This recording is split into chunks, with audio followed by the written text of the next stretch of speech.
It began with a storm that would change modern warfare forever. In the early months of 1991, the world watched as the United States and its allies gathered their forces in the deserts of Saudi Arabia. Their mission, to expel Saddam Hussein's Iraqi army from Kuwait, which had been brutally invaded months earlier. The operation was called Desert Storm, and the man commanding this vast coalition of nations was General Norman Schwarzkopf, a soldier whose mind was as sharp as his command voice. For months, the world had seen the air war unfold. Precision-guided bombs tore through Iraqi defenses. Radar sites, bridges, and bunkers vanished in clouds of sand and fire. But behind the airstrikes, Schwarzkopf was quietly preparing for something bigger, something the Iraqis could never predict. The world called it the 100-Hour War. Schwarzkopf called it a masterpiece of deception. By early February 1991, the Iraqi army had been battered by relentless bombing. But Saddam Hussein believed he could still win on the ground. His elite Republican Guard, entrenched behind minefields and trenches, awaited the U.S.-led coalition. Saddam assumed that any invasion would come straight through Kuwait, through the center of his defensive wall.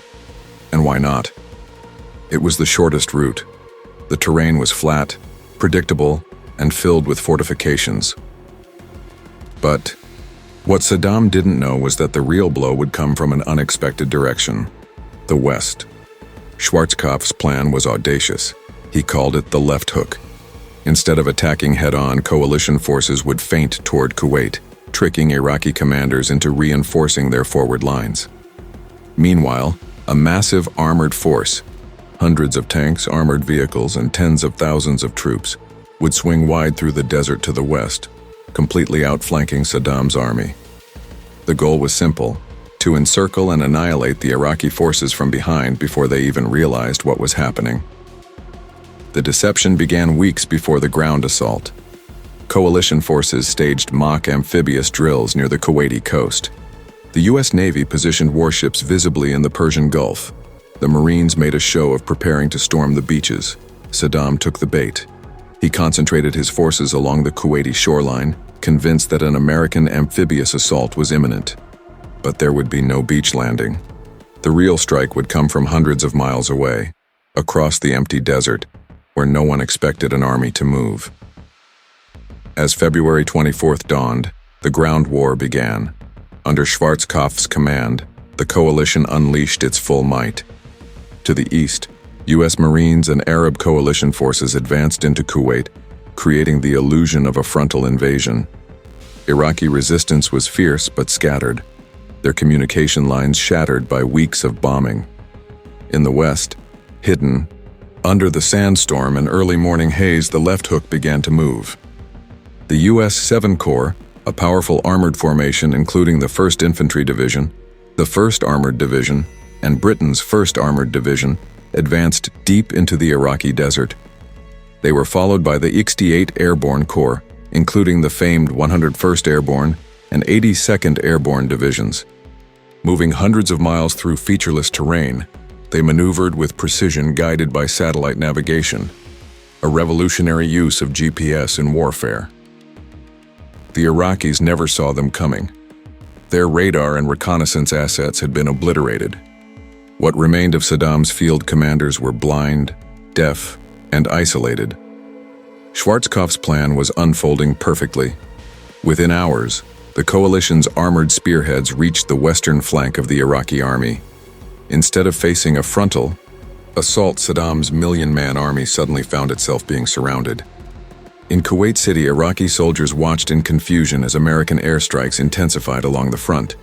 They believed it was just another day of bombardment. But far to the west, the trap was closing. Schwarzkopf's Hail Mary maneuver, a nickname given by his troops, was in motion. Like a football quarterback throwing a long pass, Schwarzkopf had gambled on a wide, sweeping move across enemy territory, hoping to strike behind the Iraqi lines before they could react. By nightfall, coalition forces had advanced farther and faster than anyone expected. The sandstorms and darkness that Saddam hoped would protect his army now worked against him. Coalition night vision systems allowed tanks to see clearly through the dark. American M1 Abrams tanks and British Challengers cut through the Iraqi armored divisions with devastating efficiency. Iraqi T-72 tanks, outdated and poorly maintained, were no match for the coalition's precision firepower. By February 25th, the coalition had completely breached the Iraqi defensive line. Marines in the east liberated Kuwait City, raising the Kuwaiti flag once again after months of occupation. Meanwhile, Schwarzkopf's left hook force had turned north, moving toward the Republican Guard divisions near the Iraqi border. It was here that the fiercest fighting took place. The Battle of Medina Ridge became one of the largest tank engagements since World War II. US and British forces faced Saddam's best units, the Medina, Hammurabi, and Tawakkalna divisions of the Republican Guard. For the Iraqis, it was a desperate last stand. For Schwarzkopf, it was the final step in his encirclement plan. Coalition artillery rained down relentlessly. The Air Force struck retreating convoys from above, creating the now infamous Highway of Death, a haunting image of hundreds of destroyed Iraqi vehicles stretching across the desert. Iraqi morale collapsed. Soldiers surrendered by the thousands. Many hadn't eaten properly in days. Others were simply too terrified to fight. Schwarzkopf's gamble had worked flawlessly. His forces had swung over 250 miles through enemy territory in less than 4 days, outmaneuvering an army several times their size. The brilliance of the operation lay not just in its speed, but in its deception. By the time Saddam realized what was happening, it was already over. The ground war had lasted barely 100 hours. On February 28th, President George H.W. Bush declared a ceasefire. The coalition had achieved its objective. Kuwait was free, and Saddam's once feared army was shattered. In just over 4 days, Schwarzkopf had executed one of the most decisive campaigns in modern military history. But behind the triumph were questions. How could such a vast army crumble so quickly? What had gone wrong for Saddam's commanders? And how had Schwarzkopf's planning anticipated every move they made? The answers lay in months of intelligence, deception, and logistics that turned the desert into a battlefield of precision. As the dust settled, Schwarzkopf stood before the cameras, calm and commanding. When asked about the operation, he smiled slightly and said, "It looked easy, but it wasn't." In truth, it was a perfect storm of technology, strategy, and leadership. The coalition's unity, air superiority, and logistical precision created a model that would be studied in military academies for decades. And at its heart was one man, the architect of the left hook, who understood that in war, victory isn't always about strength. It's about surprise, timing, and execution. The world had witnessed the rebirth of American military power, but the story of the Gulf War wasn't over. In the shadows of victory, new challenges were already emerging: political, strategic, and moral. Schwarzkopf had won the battle, but the peace that followed would prove far more complicated. When the guns fell silent on February 28, 1991, the desert was littered with the wreckage of one of the most powerful armies in the Middle East. Burnt-out tanks, twisted vehicles, and abandoned weapons stretched for miles. The coalition had achieved a victory so swift and complete that it stunned even its own commanders. General Norman Schwarzkopf's left hook maneuver had not only crushed Saddam Hussein's million-man army, it had rewritten the rulebook of modern warfare. In just 100 hours, the ground war of Operation Desert Storm was over. Coalition forces had liberated Kuwait, destroyed more than 40 divisions of the Iraqi army, and taken tens of thousands of prisoners. The scale of Iraqi losses was staggering. Over 3,000 tanks, 2,000 armored vehicles, and hundreds of artillery pieces lay destroyed across the desert. In contrast, coalition casualties were minimal, fewer than 300 dead in total. It was one of the most lopsided victories in military history. For Schwarzkopf, this was the culmination of years of experience and preparation. Behind his calm demeanor and booming voice was a strategist who understood that the key to victory was not brute force, but precision and deception. In press briefings broadcast around the world, he explained the logic behind his Hail Mary move with maps and arrows. showing how the coalition had outflanked and enveloped the Iraqi army. It was a masterclass in operational art, combining intelligence, technology, and speed to achieve total dominance. Yet, as the coalition celebrated, the world began to grapple with the aftermath. Saddam Hussein remained in power. His army, though shattered, was not entirely destroyed. Schwarzkopf's orders had been clear: liberate Kuwait, but do not march on Baghdad. President George H.W. Bush and his advisors feared that toppling Saddam would plunge Iraq into chaos, destabilize the region, and provoke wider conflict. So the war ended with Saddam still ruling from his palace, weakened but defiant.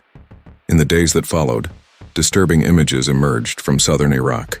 Uprisings had begun among the Shia population, encouraged by President Bush's call for Iraqis to take matters into their own hands. But without coalition support, these rebellions were brutally crushed by Saddam's remaining forces. Schwarzkopf, who had negotiated the ceasefire terms with the Iraqi generals at Safwan airfield, watched with frustration as Saddam reasserted control. The general had won the war, but the peace and that was left unfinished.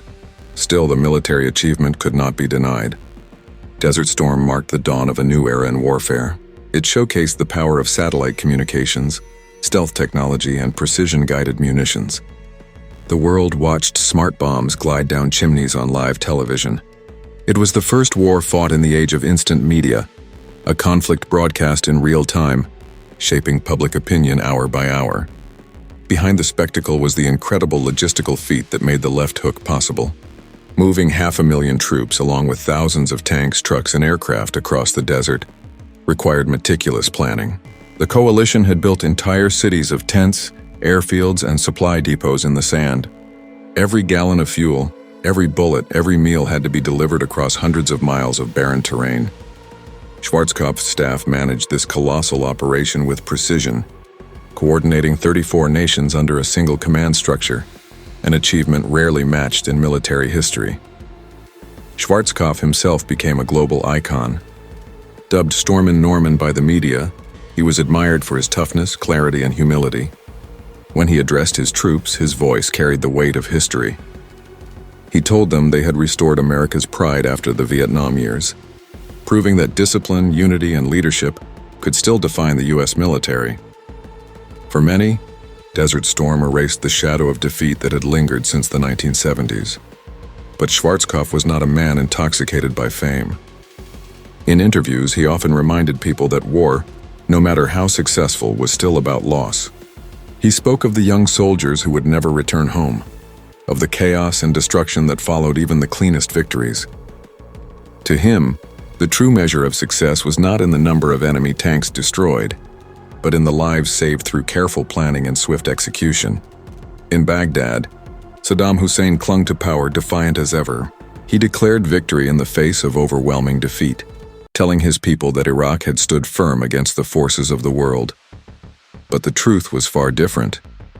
His army was broken, his economy crippled, and his regime isolated. International sanctions would soon choke Iraq's resources, leading to years of suffering for its people. The seeds of future conflict had been sown. A decade later, they would grow into the invasion of Iraq in 2003. For military analysts, Desert Storm became a textbook example of modern operational warfare. The precision of airstrikes, the coordination between ground and air units, and the flawless timing of the left hook became subjects of study at military academies around the world. It demonstrated that technology, when combined with leadership and planning, could achieve rapid and decisive results. However, it also revealed the limits of military power. The coalition had achieved all its stated objectives, and yet the political problem of Saddam Hussein's Iraq remained unresolved. Some critics argued that stopping short of Baghdad was a mistake. Others believed that restraint was the wisest choice, that occupying Iraq would have led to endless conflict and bloodshed. History would later show how difficult that road truly was. Schwarzkopf retired soon after the war, choosing not to seek further command or political office. He returned home as a national hero, his name etched alongside America's greatest generals. In his memoirs, he wrote candidly about his doubts, his frustrations, and his belief that leadership meant responsibility, not glory. He emphasized that the real success of Desert Storm came from the cooperation of nations, from the professionalism of soldiers, and from the refusal to underestimate an enemy. In the years that followed, the Gulf War's impact echoed across the globe. Militaries everywhere began to rethink doctrine. The speed, precision, and integration of technology seen in Desert Storm became the foundation of 21st century warfare. Terms like shock and awe, network-centric warfare, and joint operations all trace their roots back to Schwarzkopf's campaign. But the human cost remained. Tens of thousands of Iraqi soldiers, many of them conscripts, had died in a war they did not understand. The environmental destruction of burning oil wells turned Kuwait's skies black for months. And for American veterans, the haunting memories of that short but intense campaign would linger for years. Still, when historians look back, they see in Desert Storm a turning point, a moment when the balance of power shifted, when the United States demonstrated not just its military might, but its ability to wage a precise, coordinated, and intelligent war. It was a message to the world. The U.S. military, rebuilt after Vietnam, was once again a force to be reckoned with. As the 1990s unfolded, Schwarzkopf faded from the headlines, content to let others debate the legacy of his war. He appeared occasionally on television, offering calm, thoughtful commentary during later conflicts. He spoke with pride about the professionalism of his troops and the unity of the coalition. To him, that unity, 34 nations fighting as one, was the true miracle of Desert Storm. By the time he passed away in 2012, Schwarzkopf's name had become synonymous with decisive leadership. His left hook maneuver remained one of the most brilliant operational moves in modern history, a strike that combined speed, secrecy, and overwhelming force to achieve victory with minimal loss. Today, more than 3 decades later, the Gulf War stands as both a triumph and a warning. It proved that technology could make war cleaner, faster, and more efficient. But it also reminded the world that even perfect battles cannot solve imperfect politics. General Schwarzkopf once said, "The more you sweat in peace, the less you bleed in war." His soldiers did both. They trained relentlessly and they fought with precision. In 4 short days, they rewrote history. And in doing so, they showed that even in the vast emptiness of the desert, genius can turn sand and steel into victory. The left hook was not just a maneuver. It was a message that wars are not only won by firepower but by foresight, discipline, and courage. And in February 1991, under a burning desert sun, Norman Schwarzkopf and his men proved it to the world.